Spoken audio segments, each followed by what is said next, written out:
Well, thank you, Harry. Thanks for giving me a chance to get out of Washington. It's very hot there. It's hot here too, but there's a little more humidity there. And I just love coming to Vegas. Love being here. I mentioned last night, I'm not the only one who loves it, because I noticed that for some reason, Air Force One is more crowded when we're coming to Vegas.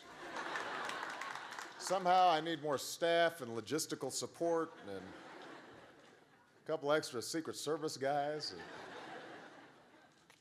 We've got some wonderful leaders here, and I just want to acknowledge them very quickly. U.S. Representative Dina Titus is here, doing a great job.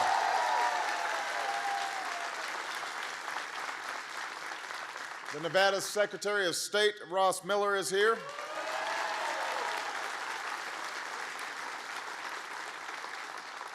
Dr. Neil Samastrik is here, and his family, and they're doing a great job on behalf of UNLV.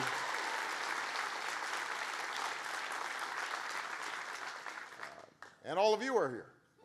And I am thrilled to see you. But I'm especially here to be with my friend and your Senator, Harry Reid. One of the first stories I heard about Harry was that he was a boxer back in the day here in Nevada. And I was mentioning, she's laughing. She's like, I can't believe it. No, he was. You wouldn't know that because he's so soft-spoken. He's all, well, I'm Harry Reid. But when he first told me he was a boxer, he said, Barack, I wasn't the fastest. I wasn't the hardest hitting, but I knew how to take a punch. He knew how to take a punch. And Harry Reid became a pretty good boxer because he would simply outlast his opponents. He had a stronger will. And I think that tells you something about the kind of person he is, the kind of senator he is, the kind of Senate Majority Leader he is. He is a fighter. And you should never bet against him. And that's just what we need right now. That's what Nevada needs right now. That's what Nevada needs, is somebody who's going to fight for the people of Nevada and for the American people. And you know that he wasn't born with a silver spoon in his mouth in Searchlight, Nevada. So when you're going through tough times, Harry Reid's been there. He knows what it feels like to be scraping and scrimping and struggling to make ends meet. And so when his home state is having a tough time, when the country is having a tough time, he knows that he's got to be fighting on behalf of not those who are powerful, but on behalf of those who need help the most. Now, let me tell you, when we first took office, amidst the worst economy since the Great Depression, we needed Harry's fighting spirit because we had lost nearly 3 million jobs during the last 6 months of 2008. The month I was sworn in, January 2009, we lost 750,000 jobs in that month alone. The following month, we lost 600,000 jobs. And these were all the consequence of a decade of misguided economic policies, a decade of stagnant wages, a decade of declining incomes, a decade of spiraling deficits. So our first mission was to break the momentum of the deepest and most vicious recession since the Great Depression. We had to stop the free fall and get the economy and jobs growing again. And digging out of this mess required us taking some tough decisions. And sometimes those decisions were not popular. And Harry knew they weren't popular. I knew they weren't popular. But they were the right thing to do. And Harry was willing to lead those fights because he knew that we had to change course. That to do nothing, to simply continue with the policies that had gotten us into this mess in the first place would mean further disaster. And to fail to act on some of the great challenges facing the country that we had been putting off for decades would mean a lesser future for our children and our grandchildren. Now, as a result of those tough steps that we took, we're in a different place today than we were a year ago. An economy that was shrinking is now growing. We've gained private sector jobs for each of the past 6 months instead of losing them, almost 600,000 new jobs. But as Harry pointed out, that's not enough. I don't have to tell you that. The unemployment rate is still unacceptably high, particularly in some states like Nevada. And a lot of you have felt that pain personally, or you've got somebody in your family who's felt the pain. Maybe you found yourself underwater on your mortgage and faced the terrible prospect of losing your home. Maybe you're out of work and worried about how you're going to provide for your family. Or maybe you're a student at UNLV and you're wondering if you're going to be able to find a job when you graduate, or if you're going to be able to pay off your student loans, or if you're going to be able to start your career off on the right foot. Now, the simple truth is it took years to dig this hole. It's going to take more time than any of us would like to climb out of it. But the question is, number one, are we on the right track? And the answer is yes. And number two, how do we accelerate the process? How do we get the recovery to pick up more steam? How do we fill this hole faster? Now, there's a big debate in Washington right now about the role that government should play in all this. As I said in the campaign, and as I've repeated many times as president, the greatest generator of jobs in America is our private sector. It's not government. It's our entrepreneurs and innovators who are willing to take a chance on a good idea. It's our businesses, large and small, who are making payroll and working with suppliers and distributing goods and services across the country and now across the world.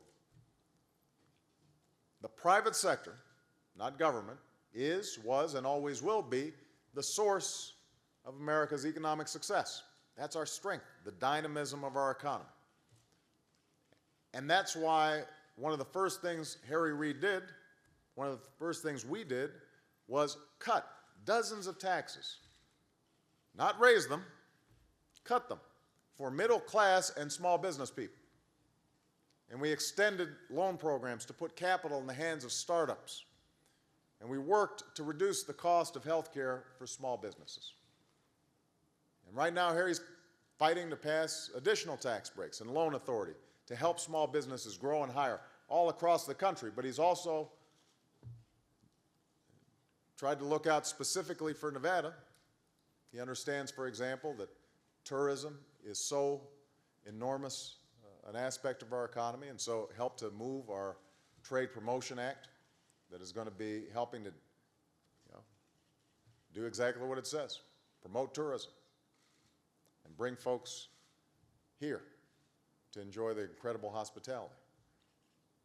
The point is, our role in government, especially in difficult times like these, is to break down barriers that are standing in the way of innovation, to unleash the ingenuity that springs from our people, to give an impetus to businesses to grow and expand. That's not some abstract theory. We've seen the results. We've seen what we can do to catalyze job growth in the private sector. And one of the places we've seen it most is in the clean energy sector, an industry that will not only produce jobs of the future, but help free America from our dependence on foreign oil in the process, clean up our environment in the process, improve our national security in the process. So let me give you an example. Just yesterday, I took a tour of Smith Electric Vehicles in Kansas City, Missouri, on the way here. This is a company that just hired its 50th worker. It's on the way to hiring 50 more, and is aiming to produce 500 electric vehicles at that plant alone.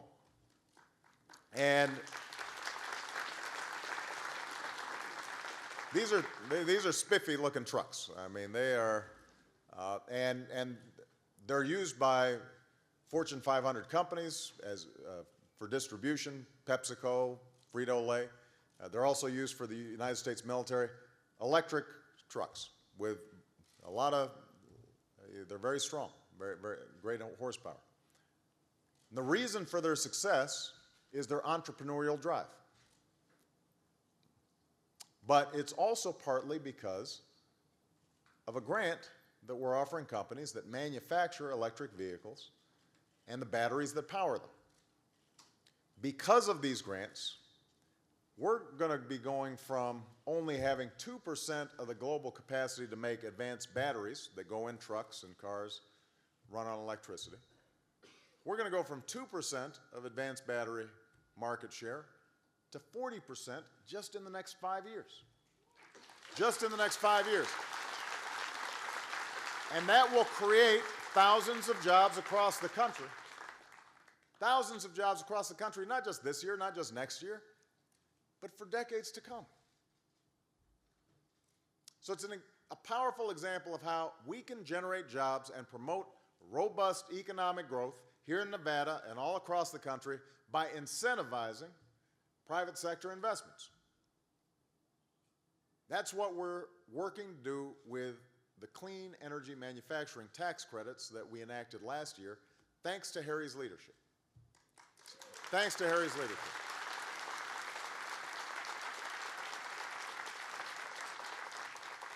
Some people know these tax credits by the name 48C, which refers to their section in the tax code. But here's how these credits work.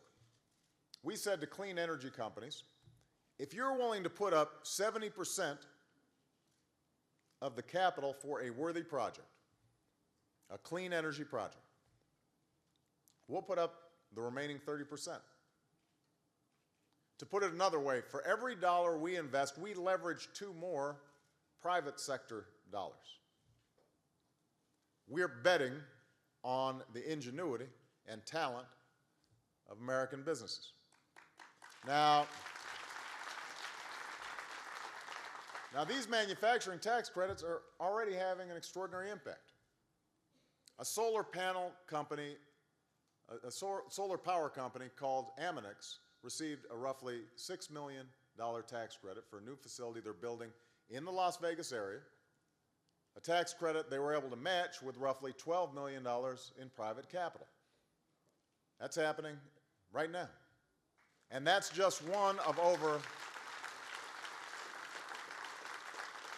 180 projects that received manufacturing tax credits in over 40 states. Now, here's the only problem we have is these credits were working so well, there aren't enough tax credits to go around. There are more worthy projects than there are tax credits. When we announced the program last year, it was such a success, we received 500 applications requesting over $8 billion in tax credits, but we only had $2.3 billion to invest. In other words, we had almost 4 times as many worthy requests as we had tax credits. Now, my attitude and Harry's attitude is that if an American company wants to create jobs and grow, we should be there to help them do it. So that's why I'm urging Congress to invest $5 billion more in these kinds of clean energy manufacturing tax credits, more than doubling the amount that we made available last year.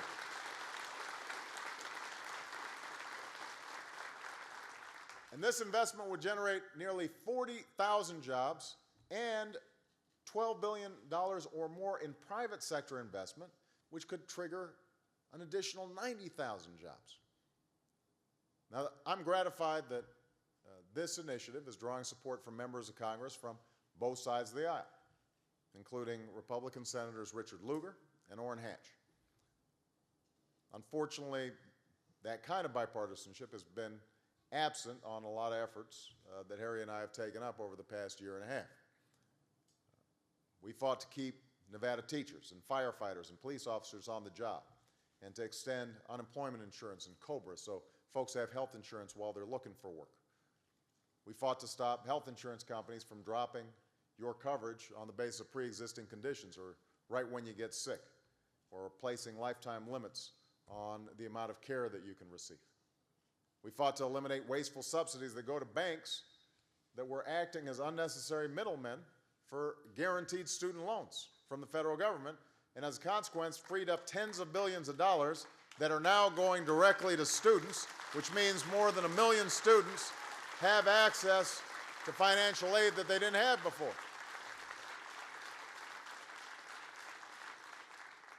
And we're now on the cusp of enacting Wall Street reforms that will empower consumers with clear and concise information that they need to make financial decisions that are best for them, and to help prevent another crisis like this from ever happening again, and putting an end to some of the predatory lending and the subprime loans that had all kinds of fine print and hidden fees that have been such a burden for the economy of a state like Nevada and haven't been fair to individual consumers in the process.